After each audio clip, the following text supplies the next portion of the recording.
बच्चों, आज का पाठशाला का समय समाप्त हुआ। आपको पता है ना, आपको 2 जवाब खोजने हैं। आज हमने पाठशाला में बहुत अच्छी बात सुनी की हम अनंत काल से कुछ खोज रहे हैं।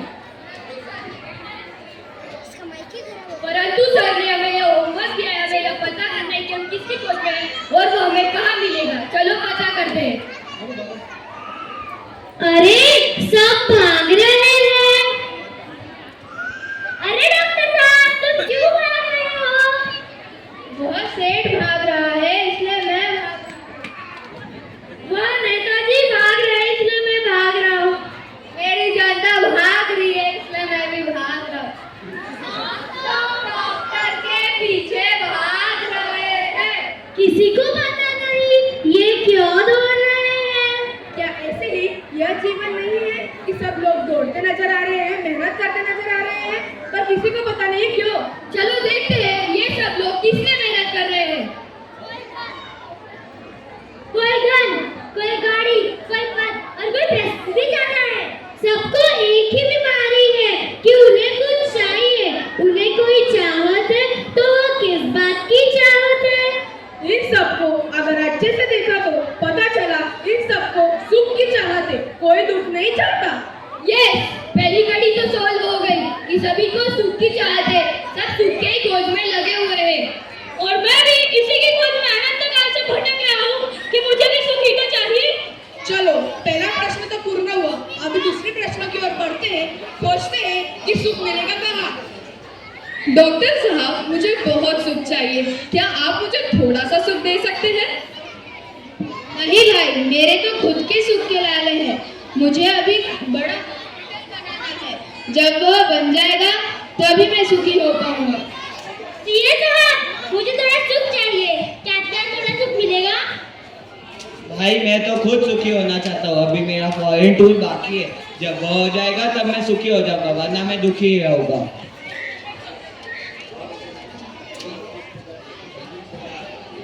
सेठ जी, आप तो मुझे बहुत सुखी दिखते हो, क्योंकि आपके पास पैसों की कोई कमी नहीं है। अरे भाया, तुझे क्या पता कितना कंपटीशन है। अभी ऑनलाइन वालों ने तो जान ले रखी है। अभी तक 6 पीढ़ी तक का इंतजाम हो पाया है, 7वीं पीढ़ी की बहुत चिंता हो रही है। इसमें मैं तुझे सुख कहाँ से दूंगा? एक्टर साहब, मुझे बहुत सुख चाहिए, क्या आपके पास थोड़ा सुख मिलेगा? नहीं भाई, मेरी अभी अभी एक नई फिल्म रिलीज होने वाली है। अगर वह सुपर हिट हुई तो ही मैं सुखी हो पाऊंगा, अगर वह फ्लॉप हो गई तो फिर मैं दुखी हो जाऊंगा। और तुम्हें तो पता है ट्रेन में रहने का दुख क्या होता है। एक्ट्रेस मैडम, क्या आपके पास सुख है? नहीं भाई, मैं तो खुद परेशान हूँ। मेरे चेहरे पर रिंकल्स आ रहे हैं, मेरा 200 ग्राम वेट बढ़ गया है, मेरे 2 बाल वाइट हो गए हैं, मैं हमेशा बुढ़ापे का डर रहता है। मैं स्वयं सुखी नहीं हूँ तो आपको सुख नहीं दे पाऊंगी।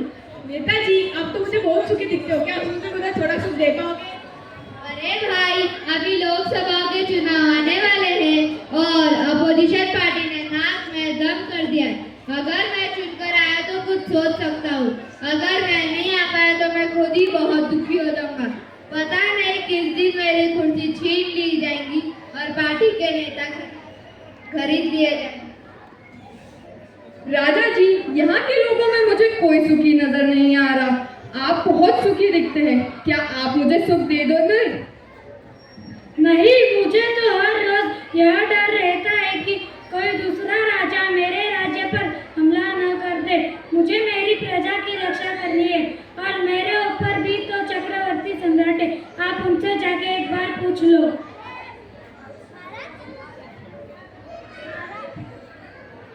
महाराज चक्रवर्ती, आपकी जय हो। महाराज, आपके पास तो 6 गण का राज्य है, 18 लाख घोड़े हैं, 84 लाख हाथी है, 6,000 रानियां है, तो आप तो सुखी हो गए, तो उसमें से थोड़ा सा मुझे दे सकते हो क्या? नहीं भाई, मैं तो स्वयं दीक्षा लेकर इन सबको छोड़ लाऊं। अगर मैं सुखी होता तो इन सबको क्यों छोड़ता? इतना वैभव होने के बाद भी मुझ में सुख नहीं है, तो आप जाके स्वर्ग के देव के पास जाओ, वो आपको समझाएंगे। हे कुबेर देव, आपके पास तो सबसे ज्यादा धन है, तो आप तो बहुत सुखी होंगे। क्या उसमें से मुझे थोड़ा सुख दे पाओगे? नहीं भाई, मुझे तो सोया हुआ कुबेर पर छूटने का हमेशा डर रहता है, क्योंकि यह पद हमेशा के लिए नहीं मिलता, सिर्फ कुछ दिन के लिए मिलता है। मुझे तो स्वधर्म इंद्र के सामने नतमस्तक होना पड़ता है। वही यहाँ के सबसे बड़े देव है, आप जाके उनसे मिलिए। हे देवी, मुझे स्वधर्म इंद्र से मिलना है, वह कहाँ है? आप नहीं जानते, स्वधर्म इंद्र अभी तीर्थंकर जिनेंद्र भगवान के समूह शरण में गए। वहां से आने के बाद आपसे मिलेंगे। अच्छा, सौधर्म इंद्र की शायद सुखी नहीं है, इसीलिए वह जिनेंद्र भगवान के समूह शरण में उनकी दिव्य ध्वनि सुनने को और सुखी होने का रास्ता खोजने गए हैं। इसलिए हमें सौधर्म इंद्र नहीं, जिनेंद्र भगवान के पास जाकर ही उनसे पूछना होगा कि हे भगवान, मुझे सुख कहाँ मिलेगा। चलो चलते हैं जिनेंद्र भगवान के समूह शरण में। ओम जय जय जय, नमोस्तु नमोस्तु नमोस्तु। ओम ह्रीं श्रीं वर्धमान जिनेन्द्राय, अनर्गल प्रतापाय, भावर्ग निर्वपामिति स्वाहा।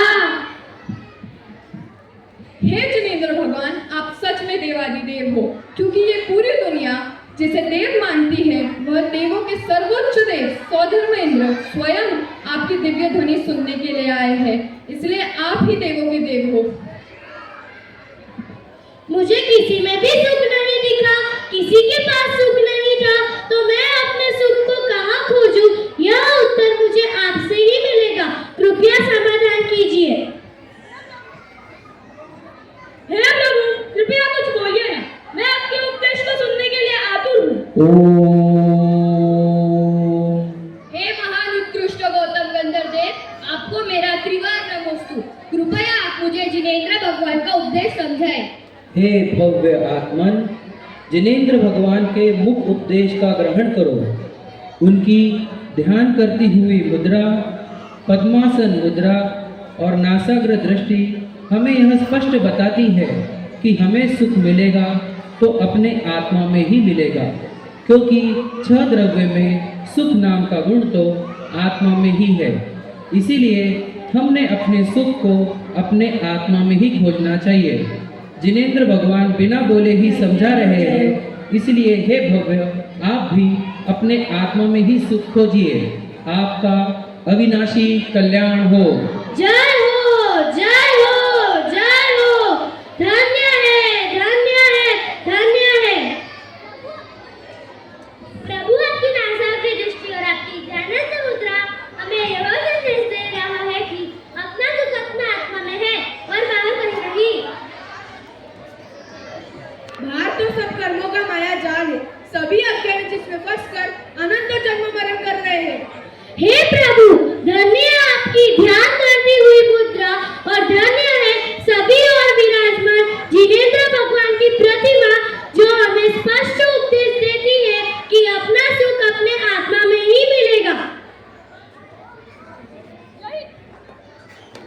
यही थी मेरी अनादि की खोज।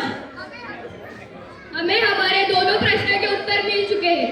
हमें सुख चाहिए था और सुख आत्मा में ही मिलेगा। चलो पाठशाला में जाकर सर को बताते हैं कि हमने दोनों सवालों के जवाब खोज लिए। अरे भाई, सर के सवाल का जवाब नहीं खोजना था, हमें तो हमारे सवाल का जवाब खोजना था। आज इस खोज का अंत आ गया है, इसलिए अब हम सब लोग सुख को अपने आत्मा में खोजेंगे।